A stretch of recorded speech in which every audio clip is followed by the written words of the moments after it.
Hello दोस्तों, आज हम लोग क्लास 10वीं का चैप्टर 1 जो कि वास्तविक संख्या है उसके बारे में डिस्कशन करेंगे और उसका कंसेप्ट जानेंगे पूरे जड़ से और एक एक बात को समझेंगे। संख्या से रिलेटेड कोई भी डाउट नहीं बचेगा इस वीडियो को देखने के बाद। सो प्लीज़ बने रहिए वीडियो पे और देखते रहिए अंत तक। चलिए स्टार्ट करते हैं वीडियो को। हम जनरली देखिए, संख्या को हम लोग दो भागों में बांटते हैं, या एक वास्तविक संख्या होती है और एक काल्पनिक संख्या होती है। काल्पनिक संख्याएं वे संख्याएं होती है जिनका उपयोग हम लोग दैनिक जीवन में नहीं करते हैं। ये संख्याएं रूट के अंडर माइनस में आती हैं और इसे हम लोगों को क्लास 11 के कॉम्प्लेक्स नंबर में पढ़ना है। तो इसका डिस्कशन हम लोग क्लास 11 में करेंगे। इसका कोई फायदा नहीं है यहाँ पे डिस्कशन करके। तो अब हम लोग वास्तविक संख्याएं के बारे में बात करेंगे। वास्तविक संख्याएं वे संख्याएं होती है जो हम लोग डेली लाइफ में उपयोग करते हैं, जैसे -1, 0, 1/2, √2, -3/4। ये सभी क्या है? वास्तविक संख्या है। वास्तविक संख्याएं परिमेय और अपरिमेय दोनों संख्याओं से मिलकर बनी होती है। फिर देखिए, परिमेय संख्याएं क्या होती है? इसका परिभाषा होता है वैसी संख्या है जिसे p/q के रूप में लिख सकते हैं जहाँ p और q पूर्णांक हो और q नॉट इक्वल टू 0 हो। मतलब कि जो संख्याएं रूट के बाहर होती है उन्हें हम परिमेय संख्याएं कहते हैं और जो संख्याएं रूट में होती है उन्हें हम अपरिमेय संख्याएं कहते हैं। देखिए यहाँ पे, जैसे -1 परिमेय संख्या है, 0 परिमेय है, 1/2 परिमेय है, -3/4 परिमेय है और ये देखिए रूट में तो आ गया √4, लेकिन ये रूट से बाहर निकल जाएगा, रूट में नहीं रहेगा। तो √4 को हम लोग परिमेय संख्या बोलेंगे। √4 2 के बराबर होता है, मतलब कि √4 परिमेय संख्या है। और अपरिमेय संख्याओं को देखिए, ये हमेशा रूट में रहेंगी और रूट से बाहर कभी नहीं निकलेगी। और पाई को अपरिमेय संख्या माना जाता है। अगर 22/7 को भाग दीजिएगा, पाई के मान कितना होता है? 22/7, तो ये कभी नहीं करता है, इसलिए इसको अपरिमेय संख्या मान लिया गया है, हमेशा दोहराता रहता है। अब देखिए, परिमेय संख्याओं को भी दो भागों में बांटा गया है, भिन्न संख्या और पूर्णांक संख्या। भिन्न संख्या पूर्णांक संख्या दोनों मिलकर क्या बनाती है? परिमेय संख्या। भिन्न संख्या मतलब क्या होता है? जो संख्याएं बटा में होती है उन्हें भिन्न संख्या बोलते हैं। और देखिए, और जो पूर्णांक संख्याएं होती है, पूर्णांक मतलब पूरा पूर्णांक होता है। पूर्णांक संख्याओं को 3 पार्टों में बांटा गया है, ऋणात्मक संख्या, धनात्मक संख्या और शून्य संख्या। ऋणात्मक मीन्स माइनस में जितनी भी संख्याएं होती है उन्हें ऋणात्मक संख्या कहते हैं और प्लस में जितनी भी संख्याएं होती है उन्हें धनात्मक संख्या ही कहते हैं। और शून्य तो शून्य होता है, शून्य संख्या। तो पूर्णांक संख्या को 3 भागों में बांटा गया है, ऋणात्मक संख्या, धनात्मक संख्या और शून्य संख्या। अब देखिए यहाँ पे, धनात्मक संख्याओं को प्रकृत संख्या बोल सकते हैं, क्योंकि जितनी भी धनात्मक संख्याएं हैं, जीरो को छोड़कर के जितनी भी धनात्मक संख्याएं हैं वो सभी प्रकृत संख्याओं में आती है। और प्रकृत संख्याओं को 4 भागों में बांटा गया है यहाँ पे, अभाज्य संख्या, भाज्य संख्या, सम संख्या, विषम संख्या। मतलब कि अभाज्य संख्या, भाज्य संख्या, सम संख्या और विषम संख्या सभी मिलके क्या बनाती है? प्रकृत संख्या बनाती है। अब हम लोग लाइन बाय लाइन जानेंगे संख्याओं के बारे में, शुरू से लेकर अंत तक। तो चलिए देखिए, अब सबका हम डिफिनीशन बताते हैं। जैसे वैसी संख्या, यहाँ से देखिए विषम संख्या, वैसी संख्या जो 2 से पूरा नहीं कटे उसे हम विषम संख्या कहते हैं। तो 1, 3, 5, 7 ये सब क्या हो गया? विषम संख्या। सम संख्या किसे कहते हैं? वैसी संख्या जिसे 2 से भाग लगाने पर पूरा कट जाए उसे सम संख्या कहते हैं। भाज्य संख्या किसे कहते हैं? वैसी संख्या जो 1 से कटे, अपने आप से कटे तथा और भी अंकों से कटे उसे हम लोग भाज्य संख्या कहते हैं। जैसे 4 1 से भी कटेगा और 4 से भी कटेगा और भी दूसरे अंक 2 से कटेगा। 6 1 से कट जाएगा, फिर 6 से कट जाएगा, फिर 2 से कट जाएगा और 3 से भी कट जाएगा। तो मतलब और भी अंकों से कटे उसे हम लोग भाज्य संख्या कहते हैं। और दूसरी भाषा में जानने का प्रयास करें तो वैसी संख्याएं जिनका गुणनखंड 2 से अधिक हो उन्हें हम लोग भाज्य संख्या कहते हैं। अभाज्य संख्या किसे कहते हैं? वैसी संख्याएं हाँ, जो वे वैसी संख्याएं जो एक से कटे और अपने आप से कटे तथा दूसरे किसी अंकों से ना कटे उसे हम लोग अभाज्य संख्या कहते हैं। मतलब कि वैसी संख्या है जिनका अभाज्य गुणनखंड 2 हो, 2 से अधिक ना हो, उसे हम लोग अभाज्य संख्या कहते हैं। अब देखिए प्रकृत संख्या के बारे में बात करते हैं। प्रकृत संख्या क्या होती है? गिनती के धनात्मक संख्याओं को हम लोग क्या कहते हैं? प्रकृत संख्या बोलते हैं। अब धनात्मक पूर्णांक तो समझते ही हैं, +1 +2 +3, मतलब प्लस में जितनी भी संख्या होती है उन्हें धनात्मक बोलते हैं। शून्य तो शून्य है। ऋणात्मक संख्या मीन्स माइनस में जो भी संख्या होती है उन्हें ऋणात्मक संख्या कहते हैं। पूर्णांक संख्या तो अभी बताया कि पूरा जो अंक हो उसे पूर्णांक संख्या कहते हैं, एक लाइन में बस। भिन्न संख्या मतलब भिन्न बाटा में जो हो उसे हम लोग भिन्न संख्या कहते हैं। इसमें भी डेप्थ में जाया जाए तो इसमें भी कुछ मतलब भिन्न और बहुत सारे अंतर निकलते हैं। तो आप लोग यहाँ तक समझ गए होंगे, भिन्न संख्या और पूर्णांक संख्या तक आप लोग समझ गए होंगे। अब चलिए परिमेय संख्या के बारे में। परिमेय संख्या अभी बताया कि वैसी संख्या है जो p/q के रूप में हो जहाँ q नॉट इक्वल टू 0 और p और q का हो, पूर्णांक हो, तो वो सभी संख्याएं क्या कहलाती है? परिमेय संख्या कहलाती है। जैसे कि मतलब एक लाइन में समझिए, अगर समझना हो तो, कि रूट के बाहर जितनी भी संख्याएं होती हैं उसे हम लोग क्या बोलते हैं? परिमेय संख्या बोलते हैं। और रूट के अंदर जितनी भी संख्याएं होती है उन्हें हम लोग क्या बोलते हैं? अपरिमेय संख्याएं बोलते हैं, इंक्लूडिंग पाई को लेकर के। अब देखिए यहाँ पे संख्या, हाँ, काल्पनिक संख्या अभी बताया कि रूट के अंदर जितने भी माइनस में संख्याएं आएंगी वो काल्पनिक हो जाएंगी, और उसके बाद छोड़कर दुनिया में जितनी भी संख्याएं बचती है सभी संख्याएं क्या कहलाएंगी? वास्तविक। मतलब कि संख्या में हर चीज शामिल होगा, ये भी संख्या है, ये भी संख्या, हर चीज संख्या है।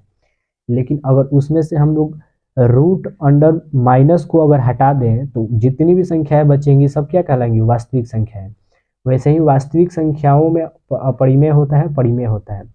फिर अपरिमेय में रूट के अंदर जितनी भी संख्या है उसको हटा दे तो जितनी भी संख्याएं बचेगी क्या कहलाएगी? परिमेय संख्याएं कहलाती है। तो ऐसे हम लोगों को समझना है। और चलिए हम कुछ और संख्याएं बताते हैं जो यहाँ पे नहीं लिखे हैं, उसको नीचे बता देते हैं लाइन बाय लाइन। देखिए एक संख्या होती है पूर्ण संख्याएं। मतलब प्रकृत संख्या किसको बोलते हैं? प्रकृत संख्या बोलते हैं कि गिनती के धनात्मक संख्याओं को प्रकृत संख्या बोलते हैं। गिनती के धनात्मक मतलब कि 1 से लेकर के 1 2 3 4 5 डैश डैश डैश इनफाइनाइट तक, ये सभी क्या कहलाती है? प्रकृत संख्या कहलाती है। पूर्ण संख्या क्या कहलाती है? देखिए पूर्ण संख्याओं को हम लोग कैसे डिफाइन करेंगे? यहाँ पे पूर्ण संख्या जीरो को इंक्लूडिंग कर दिए इसमें, बस जीरो प्लस प्रकृत संख्या, जीरो प्लस प्रकृत संख्या मतलब जीरो भी होगा, 1 2 3 4 5 6 सब कुछ होगा इसमें। एक आता है सअभाज्य संख्या। तो सअभाज्य संख्या का परिभाषा क्या होगा? सअभाज्य संख्या, सअभाज्य संख्या, अभाज्य संख्या। सअभाज्य संख्या का डिफिनेशन होगा कि दो संख्याएं जिनमें एक के अतिरिक्त कोई उभयनिष्ठ गुणनखंड नहीं हो उसे हम लोग सअभाज्य संख्या बोलेंगे। जैसे में हम लोग 9 और 16 को लेते हैं। जैसे 9 और 16, इसमें एक के अतिरिक्त कोई उभयनिष्ठ गुणनखंड नहीं है। इसमें एक के अतिरिक्त कोई उभयनिष्ठ गुणनखंड नहीं है। जैसे कि 9 को अगर हम लोग किसी संख्या से भाग देते हैं, जैसे देखिए 9 1 से कटेगा, 16 1 से कटेगा, 9 2 से नहीं कटेगा, 16 2 से कटेगा। मतलब ऐसी कोई संख्या नहीं है जो दोनों को डिवाइड करे एक के अलावा। तो इसको हम लोग क्या बोलेंगे? सअभाज्य संख्या। जैसे मान लीजिए कि 80 और 81 ले लेते हैं, ये दोनों क्या है? सअभाज्य संख्या। मतलब इसमें क्या है? सिर्फ एक ही शामिल है इन दोनों संख्याओं में, तो हम लोग क्या बोलेंगे कि ये दोनों क्या है? सअभाज्य संख्याएं हैं। तो देखते हैं कि और क्या छूटा है। लगभग हमने क्लास 10वीं का संपूर्ण कंसेप्ट समझा दिया। चलिए एक बार शुरू से लेकर अंत तक देख लेते हैं।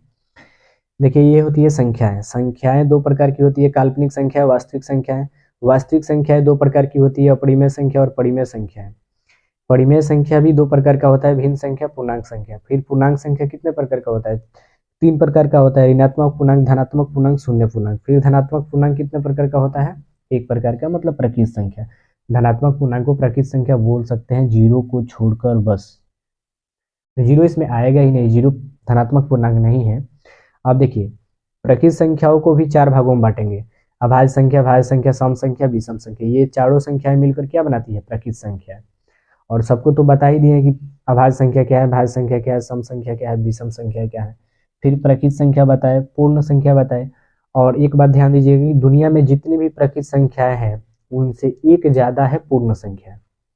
मतलब हम बोलेंगे कि 5 प्राकृत संख्या है कि पूर्ण संख्या है, तो 5 प्राकृत संख्या भी है और पूर्ण संख्या भी है। 6 प्राकृत संख्या है कि पूर्ण संख्या है, 6 भी प्राकृत और पूर्ण दोनों संख्या है। लेकिन 0 सिर्फ पूर्ण संख्या है, प्राकृत संख्या नहीं है। तो यहाँ से सवाल बन सकता है कि क्या सभी प्राकृत संख्याएं पूर्ण संख्याएं हो सकती है, या बन सकता है क्या सभी पूर्ण संख्याएं प्राकृत संख्याएं बन सकती है। तो आप लोग यहाँ पे ध्यान दीजिएगा, सभी प्राकृत संख्याएं पूर्ण संख्याएं नहीं हो सकती हैं। सभी प्राकृत संख्याएं पूर्ण संख्याएं हो सकती है, लेकिन सभी पूर्ण संख्याएं प्राकृत संख्याएं नहीं होती है, क्योंकि 0 एक पूर्ण संख्या है लेकिन क्या है? प्राकृत संख्या नहीं है।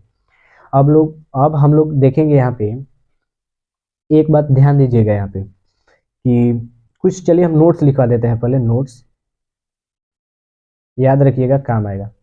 सबसे छोटी अभाज्य संख्या, सबसे छोटी अभाज्य संख्या, सबसे छोटी अभाज्य संख्या 2 है। सबसे छोटी अभाज्य संख्या 2 है। और एक बात और ध्यान दीजिएगा यहाँ पे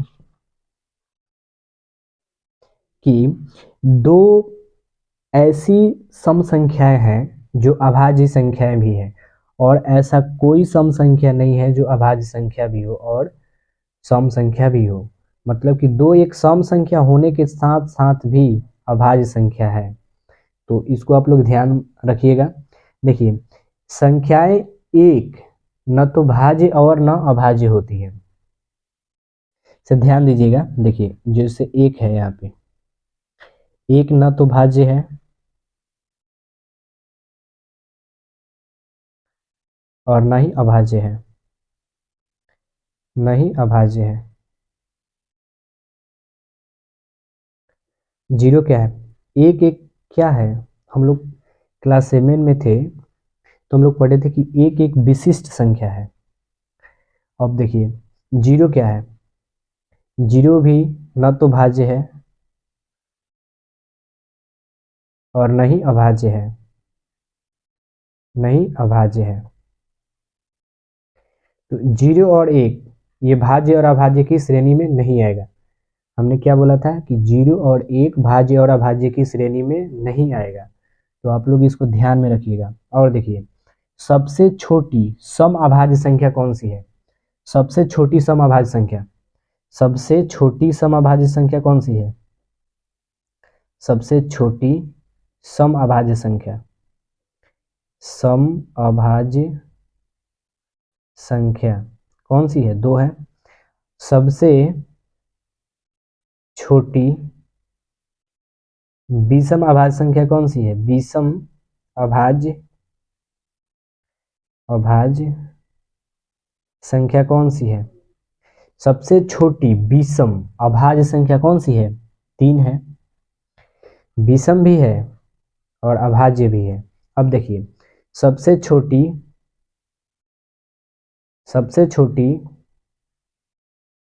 सम भाज्य संख्या कौन सी है?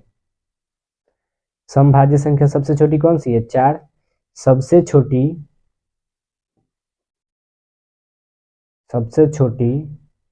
विषम भाज्य संख्या कौन सी है? विषम भाज्य संख्या कौन सी है? तो विषम में 3 नहीं होगा, 5 नहीं होगा, 7 नहीं होगा, कितना होगा? 9 होगा। तो इस सब को ध्यान रखिएगा, काम आएगा। तो देखिए एक हम संख्या के बारे में बता रहे हैं, आप लोग बताइएगा कि वह संख्या कौन सी संख्या है। जैसे यहाँ पे लिख रहे हैं हम लोग 14, 28, 57। मान लीजिए एक संख्या है, इसमें हम लोग किसी भी संख्या से गुना करेंगे तो इसी नंबर में से आएगा। मतलब इसके अलावा कोई भी नंबर नहीं आएगा, किसी भी नंबर से आप गुना करके देख लीजिए, इसी नंबर में से आएगा।